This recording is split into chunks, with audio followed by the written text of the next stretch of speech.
This is the early morning of the 3rd of November. Clip put up by Flig Debrief. Title: Pilot's Fatal Crash. The deadly decision that ended November 8 for Gulf Romeo in chaos.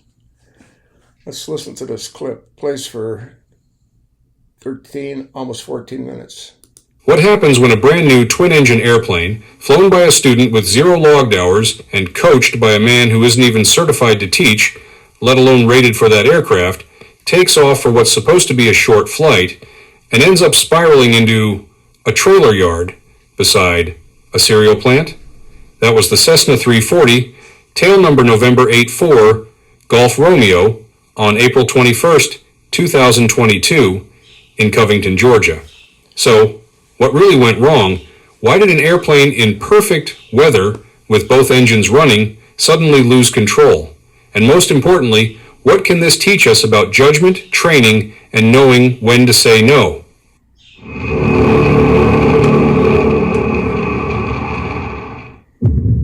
Context. Let's start with the two people at the center of this story. Edward Rodriguez, 33, from Lawrenceville, Georgia, had just bought a 1973 Cessna 340, a pressurized twin that was far beyond a beginner's comfort zone.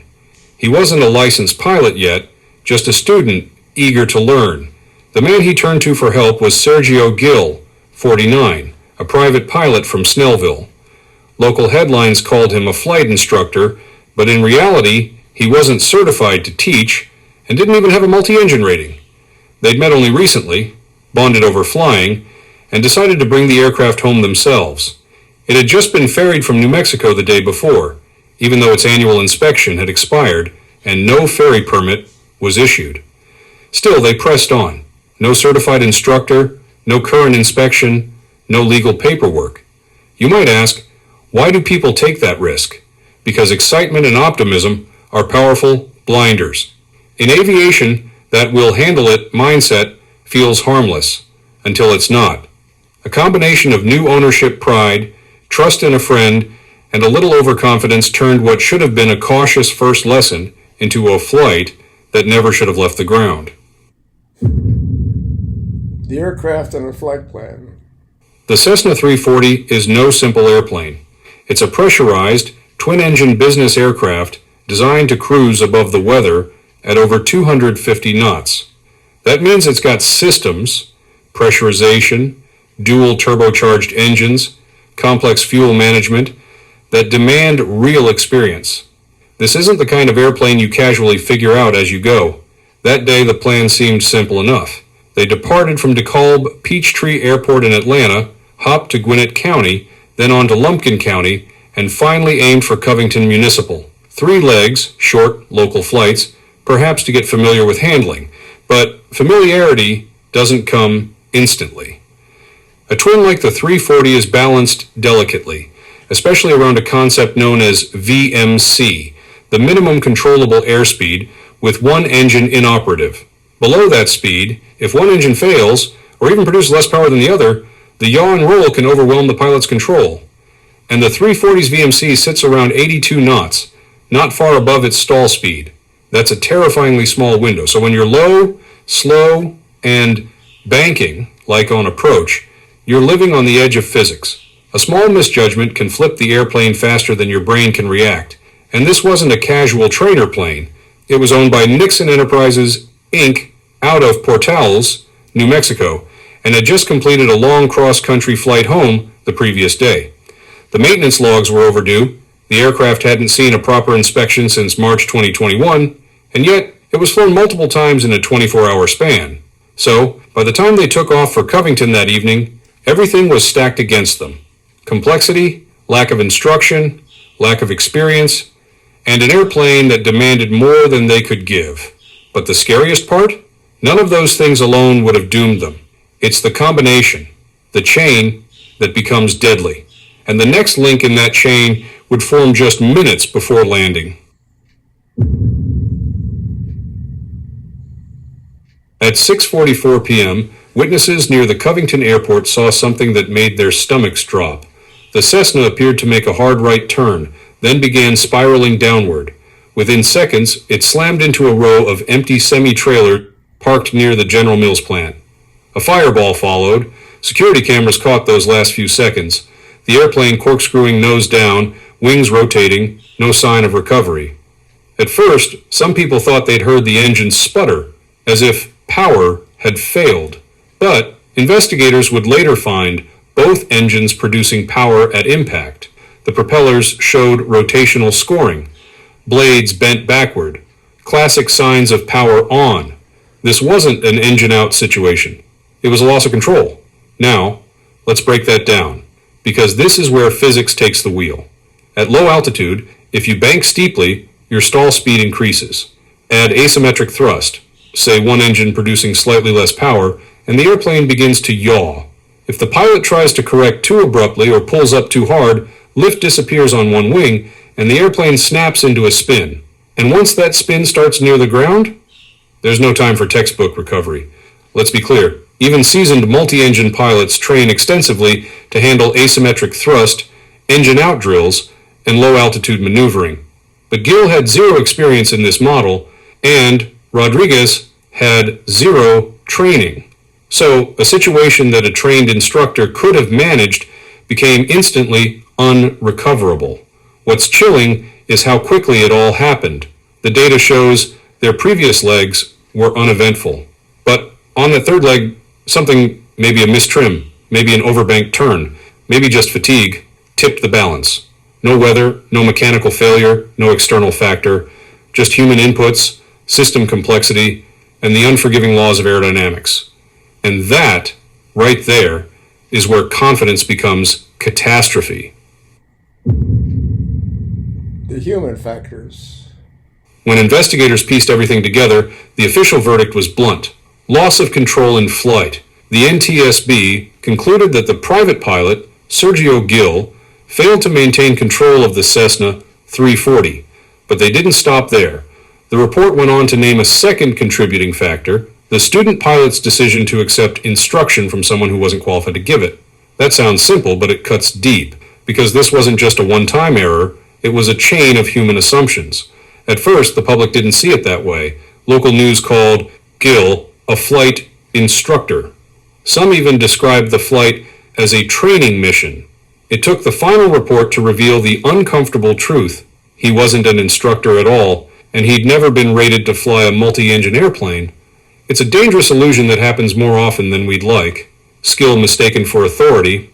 And then there's the toxicology report. Investigators found trace levels of amphetamine in Edward Rodriguez's system, a prescribed stimulant likely for attention issues. Now, it's crucial to note that the NTSB didn't tie that directly to the crash, but it opens an important discussion. The FAA treats certain stimulants as disqualifying unless properly evaluated because they can alter focus, fatigue perception, and reaction time. Even if he wasn't impaired, it raises a question about fitness for flight that pilots sometimes avoid asking themselves. But make no mistake, the real problem here wasn't in their bloodstream.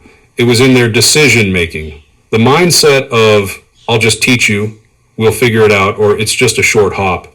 That's how normalization of deviance creeps in. The idea that if something risky works once, it's fine to keep doing it, until it isn't. Flying a twin-engine aircraft without proper training is like stepping into a Formula One car because you've driven a pickup truck before. It feels like the same skill set, but it's not. You've crossed into an environment where small mistakes snowball instantly. The difference is that on the ground, you can pull over.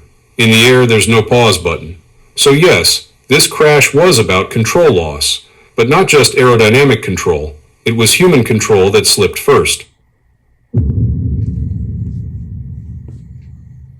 Now, let's talk about the legal side, the stuff that most people gloss over because it sounds bureaucratic. But here, the paperwork mattered more than the weather, the engines, or even the flight path. That Cessna 340 was out of annual inspection by over a month. In aviation, that's not a suggested service interval, it's a line in the sand. When the inspection expires, the aircraft's airworthiness certificate is effectively invalid until a mechanic signs off a new one. You can't fly it, except under one very narrow condition, with a special flight permit, better known as a ferry permit. That permit is the FAA's way of saying, okay, you can make one flight to the shop for maintenance if the plane's condition allows safe operation. It's not hard to get. You fill out a form, specify the route, and wait for authorization. But Gil and Rodriguez didn't bother. They just flew it, from New Mexico to Georgia, then kept flying it around the next day. And remember, this wasn't just a procedural miss, it was a mindset issue again. The same we'll handle it culture that started in the cockpit spilled into compliance. It's the aviation version of, it'll be fine. Except in this world, regulations aren't obstacles. They're guardrails. Remove one, and the road gets a lot steeper. There's also the training violation. A student pilot can only receive instruction from a certified flight instructor, and only in aircraft the instructor is rated for. Without that, the flight wasn't just risky, it was technically illegal. No valid instruction time, no supervision, no endorsement. But it wasn't the lack of a signature on paper that killed them. It was what those rules represent. They exist to make sure experience backs every decision in that cockpit.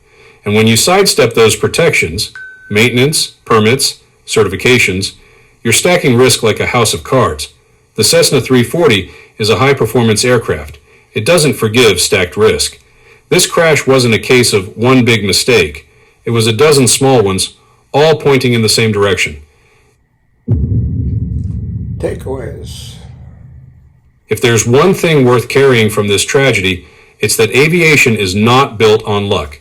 It's built on discipline. Never, ever accept instruction from someone who isn't qualified to give it. Not a friend, not a mentor, not a guy who used to fly twins. Certifications exist for a reason. They prove competence, not confidence. Respect complexity. A twin-engine airplane is not a step up from a single. It's a whole new world. Systems, management, asymmetric thrust, emergency handling, they all demand training, not enthusiasm. Stay compliant. Annual inspections, ferry permits, maintenance logs, they might feel like red tape, but they're there because someone, somewhere, once ignored them and didn't walk away. And check yourself. Ego, impatience, urgency, they're invisible turbulence. They push good people into bad decisions. If something feels rushed or improvised, stop. No schedule, no pride, no paycheck is worth a shortcut in aviation. Finally, health and medication. Don't speculate on this case, but remember the rule. If you're taking something that affects focus or energy, talk to an aviation medical examiner before you fly. The cockpit demands a clear head and honest self-assessment. On screen, maybe show a short checklist.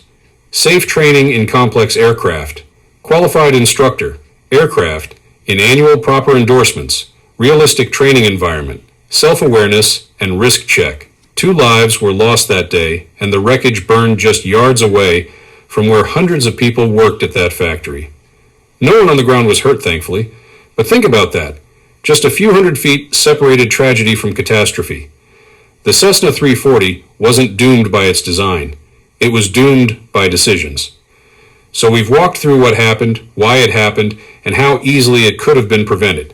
In aviation, the machines may fly, but it's human decisions that keep them safe. Regulations, ratings, and training, they're not hoops to jump through. They're the invisible wings that hold the airplane steady when things go wrong. Fly safe. Train. Yeah, like I said, folks, aviation is a lot of fun, but it's very unforgiving, especially if you don't know what the hell you're doing.